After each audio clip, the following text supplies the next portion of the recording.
Bakit ang mga nakaraang ba na Pangulo, may nakita ba kayong ginawang ganon? Meron ba silang kinulong? Meron ba silang freeze na account? Meron ba silang mga investigasyon na ginawa? Wala.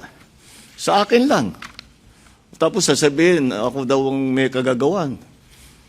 Eh kung talagang racket ko yun, ba't ko sisirain yung racket ko? What do you plan to do moving forward, Mr. President, now that corruption has become the favorite talking point among your critics and those who are calling for your ouster? My answer? My ouster. My ouster? Yes. Binabalik po nila sa inyo ito. From critics. Yeah. Ano, kung hindi ko sinabi yung sinabi ko sa SONA, wala tayong pinag-uusapan na ganito. I am the one who exposed all of this. And I'm the only one that has started to do anything about this. Bakit ang mga nakaraang ba na Pangulo, may nakita ba kayong ginawang ganon? Meron ba silang kinulong? Meron ba silang freeze na account? Meron ba silang mga investigasyon na ginawa? Wala. Sa akin lang. Tapos sasabihin, ako daw ang may kagagawan. Eh kung talagang racket ko yun, ba't ko sisirain yung racket ko? Di ba? That makes absolutely no sense. So, Mr. President, selective justice. I'm sorry? Selective justice. What about selective justice? Pinipili lang daw yung mga kinakasuhan, yung mga iniimbestigahan. No, from the time that we formed the independent commission, sinabi ko, we'll just follow the evidence. And we'll continue to do that. President Duterte acknowledged that there were great problems in terms of the flood control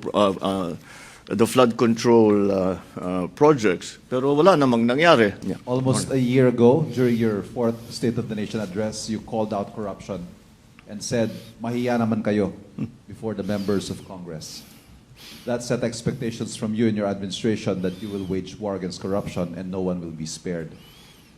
1 year hence, Mr. President, do you think your administration has done enough and fast enough? Well, I cannot say that we have done enough because we're not done yet. Unfortunately, the more we look, the more we find. And it's going already back beyond my administration, beyond my term.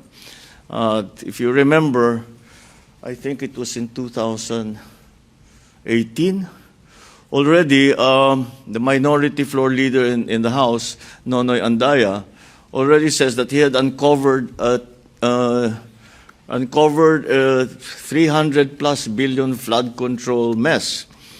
And so when we look at what happened last year or the year before, then we can see that the pattern extends beyond 2022, back beyond 2022, and back to about that time, 2017, 2018. And at the time, President Duterte acknowledged that there were great problems in terms of the flood control projects. Pero wala namang nangyari.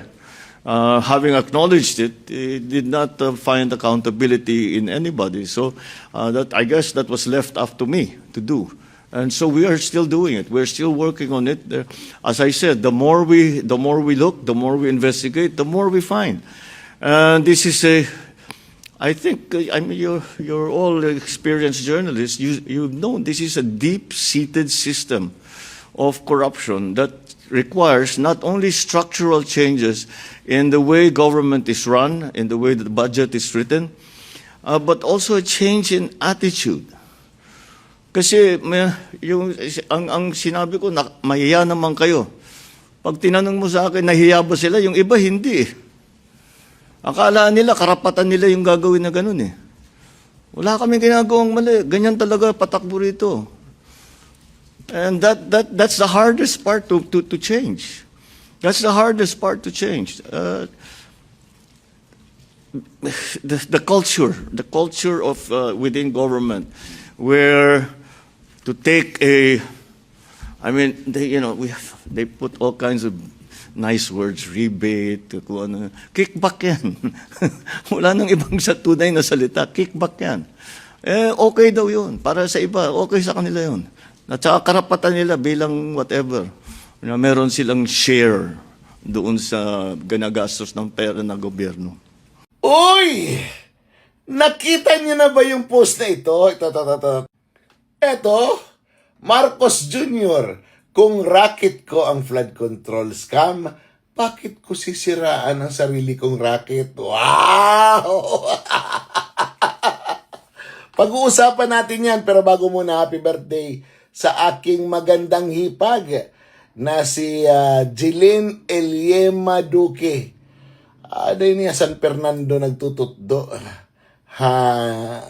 Kindergarten. Oh, asawa ita akong bugto. Nga Jesus Duque III. Oh, happy birthday, Bats! And may you have many more birthdays to celebrate. Ang lakas naman ng loob ni Marcos na sabihin yan. Kung racket daw niya ang flood control, bakit niya sisirain yung kanyang sariling racket? Mabubuko ka na nga ni.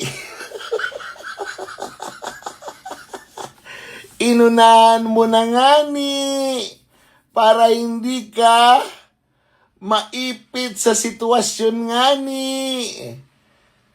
Everybody was already talking about Mindoro.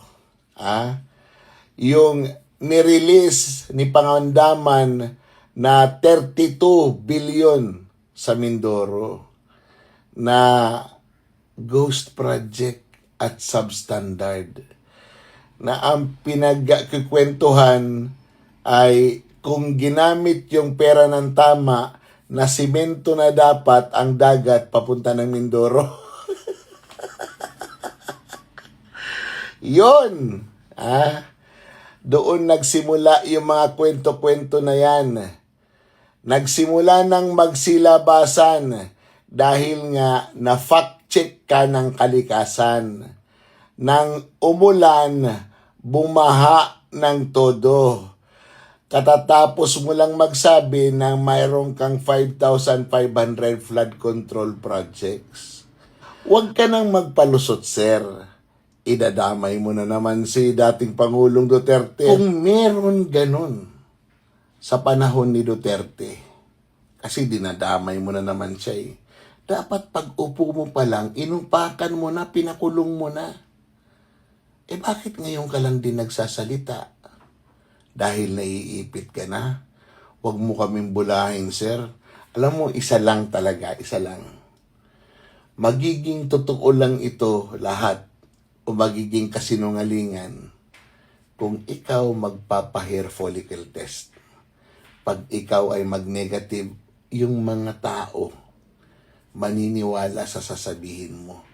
Pero pag ikaw ay nag-positive, asahan mo. Lahat ng kasalanan sa mundo, iindahin mo. Sayang ang bayot.